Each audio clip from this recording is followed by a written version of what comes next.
नमस्कार. मी रामेश्वर बद्दार. मराठवाडा नेता बातमीपत्रात आपलं मनपूर्वक हार्दिक स्वागत आहे. अत्यंत दुर्दैवी घटना. नांदेड शहरात देगलूर नाक्याजवळ एका खड्ड्यात पाण्यात बुडून 4 अल्पवयीन मुलाचा मृत्यू झाला. या संदर्भात सर्वत्र हळहळ व्यक्त केली जात आहे. महाराष्ट्र विधान परिषदेच्या 9 जागेसाठी 12 मे रोजी मतदान होणार असून निवडणूक कार्यक्रम जाहीर करण्यात आला आहे. काँग्रेस अंतर्गत संघर्ष उफाळला असून नितीन राऊत नाराज, राजीनाम्याची चर्चा. शेतकऱ्यासाठी महत्त्वाची बातमी.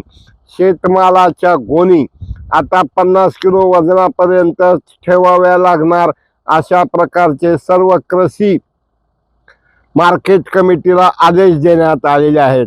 लातूर MIDC मध्ये अतुल मेटलच्या पलीकडच्या बाजूला असलेल्या अल्युमिनियम भांडे बनवणाऱ्या कारखान्याच्या गोडाऊनला आग लागली असून अग्निशमन दल आग विझवण्याचा प्रयत्न करत आहे.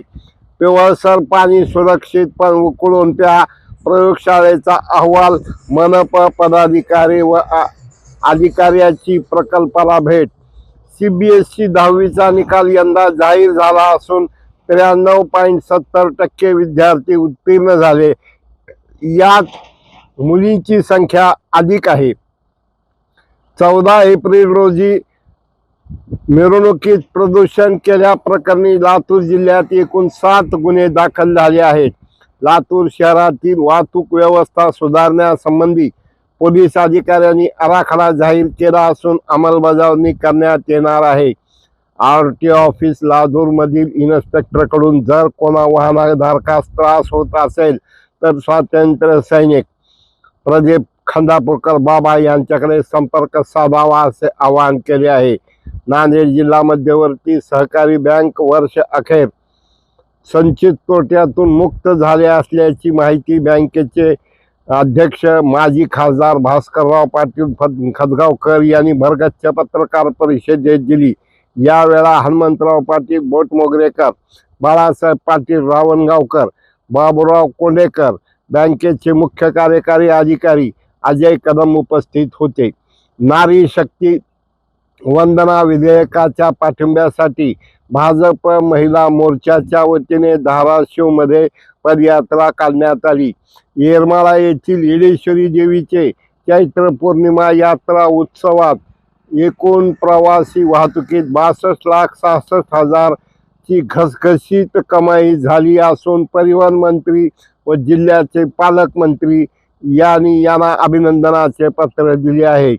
पेर येथील वैराग्य महामेरू संत गोरोबा काका यांच्या समाधी सोहळ्यास या वर्षीपासून वारकरी फडकरी दिंडी संघटना श्री क्षेत्र जिल्हाध्यक्ष हबप महादेव महाराज तांबे आळणीकर यांच्या अध्यक्षतेखाली सर्व वारकरी फडकरी यांच्या झालेल्या बैठकीत नवीन उपक्रमाला सुरुवात झाली.